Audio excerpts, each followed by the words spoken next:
get you up to speed on the latest in sports. I'm Denise Tan. A couple of sweeps and an epic 5-set thriller. That's what went down in the PVL All-Filipino Conference quadruple header yesterday. Here are the details. By Gerflor, Alba opens up, Aragalang, straight to the back, Clavado. At the Phil Sports Arena in Pasig on Thursday, the F2 Logistics Cargo Movers and Gerflor Defenders took the stage first. But it was F2 that dominated the game outright. The Cargo Movers easily disposed of the Defenders 25-10, 25-16, and 25-14. Three players scored in double figures for F2, 11 points from Aragalang, while team captain Abby Maranyo and Ivy Lacsina each had 10. F2 made good use of Gerflor's 19 errors in the game. The win earned the team its fourth win in 6 games, while the Defenders dropped to 0-6. Coming this game, talagang we see to it na dapat pag naglaro tayo from the start hanggang dulo, pakita natin strong talaga tayo.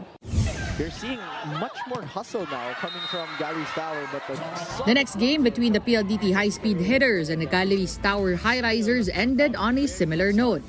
Besides an extended first set where the score almost reached 30 points before getting settled, PLDT did not endure much resistance from Galleries.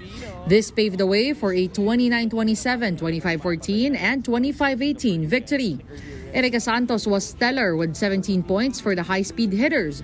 This is their 5th straight win this conference as they rose to a 5-1 slate. Galleries, like Gerflor, is at 0-6. Play continues. Robles will go up. In the next game, the next-led Chameleons drew first blood on the Cheritigo crossovers. But a first-set drawback did not stop the crossovers at any point. The crossovers were able to pull through in the next 3 sets to secure the dub. Final 22-25, 31-29, 25-23, 28-26. Aya Laurel led all scorers with 23 points on the back of 20 attacks and 3 blocks. The win enables Cheritigo to tie PLDT in the standings, both with 5-1 win-loss records. Pagtillas, perplexing the blockers. The best game was saved for last as conference leaders Creamline Cool Smashers and Petro Gazz Angels found themselves in a classic. The Cool Smashers found themselves down 2-1, but the team mustered enough firepower to set up the final set. In the 5th, with Creamline at match point, the Angels just didn't let go right away, scoring 2 more points to reach 14-13. Tots Carlos then iced the game for good with a down the line of the nice set. Creamline emerges on top in the thriller 25-22, 23-25, 25-27, 25-19, and 15-13. Carlos had 16 points, but it was Michelle Gumabao who led the team in scoring with 19 markers. That was enough to offset the combined 45 points between Petro Gazz's Gretzel Soltones and Jonas Abete. The win keeps Creamline undefeated in 5 games, while Petro Gazz slips to 5th seed at 4-2.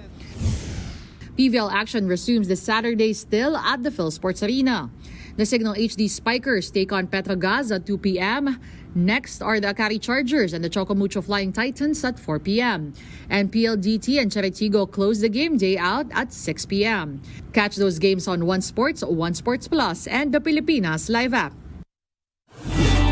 Speaking of the Gerflor Defenders, the league is investigating claims that team members are yet to receive their pay for the conference. This stems from a post in Reddit from what looks like a Gerflor member. The anonymous person claimed their salaries have not been paid for a month and a half now. That's despite them already having contracts and games and amusement boards IDs. The author of the post also accused the team manager of spreading lies. In a statement, the PVL committed to conducting a thorough and fair inquiry into the matter. The league also promised to hear from both sides, Gerflor team representatives and players. Gerflor is yet to respond to the claims. In the PBA, Commissioner's Cup action resumes today with a double-header at the Smart Araneta Coliseum. First to hit the stage are the Terra Firma Jeep and Northport Batang Pierre at 4 p.m. Fans can now witness the anticipated debut of the most recent #1 pick, Stephen Holt, for the Jeep. After that, the NLEX Road Warriors and Phoenix Fuel Masters will battle it out at 8 in the evening. All 4 teams are looking to open their respective campaigns for the new PBA season on a high note. We're taking a timeout. The game on One News Now will return after a quick break. Stay tuned.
still watching the game on One News Now, I'm Denise Tan. Thanks for joining us.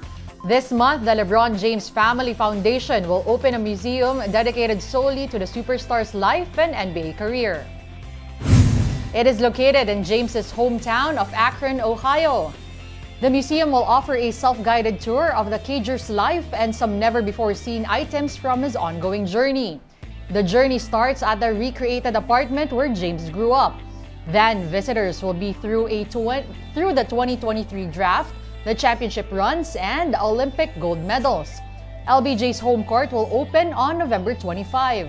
One ticket is at $23, matching James's jersey number, while kids aged 5 years and below will be admitted for free.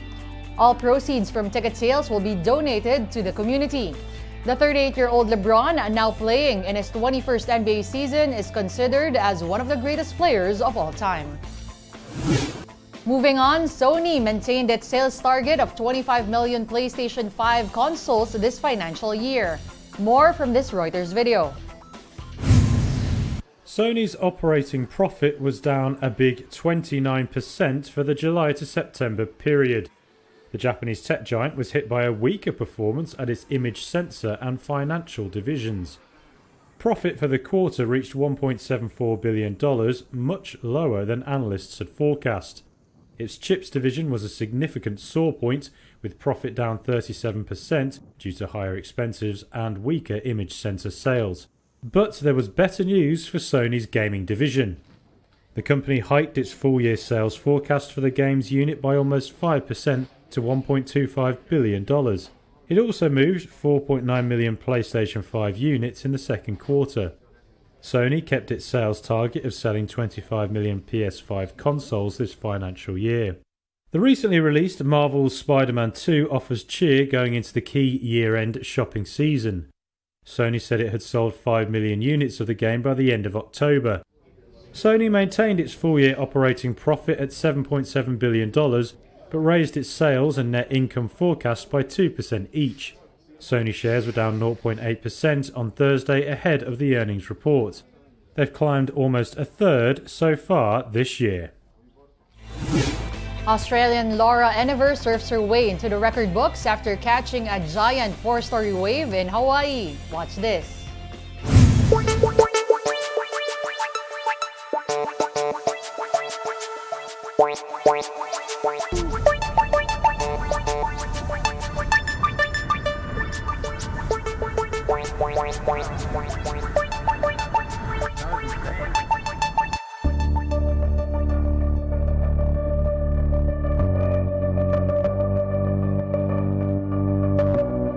When I took off, I looked down the face and was like, holy cow, this is the biggest wave you've ever been on, and just make it to the bottom, like do not fall here at the top. And yeah, so I made it to the bottom, and then just got to let go and enjoy that ride, and then the wave just like took me out of the bottom.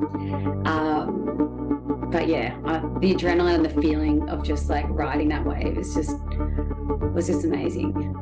For the next sort of week, everyone was like, how'd you go? I was like, oh, I'm so stoked. I got, the biggest wave of my life. It was so cool, but I just didn't think anyone shot it. And then it wasn't until like a few days later, I got an Instagram message and a photographer sent through the photo and was like, I think this could be a world record.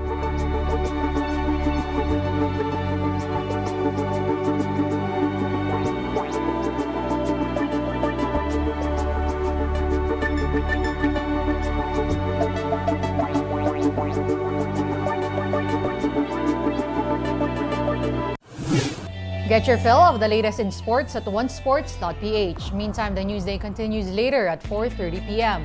I'll see you then. I'm Denise Tan. We are One News.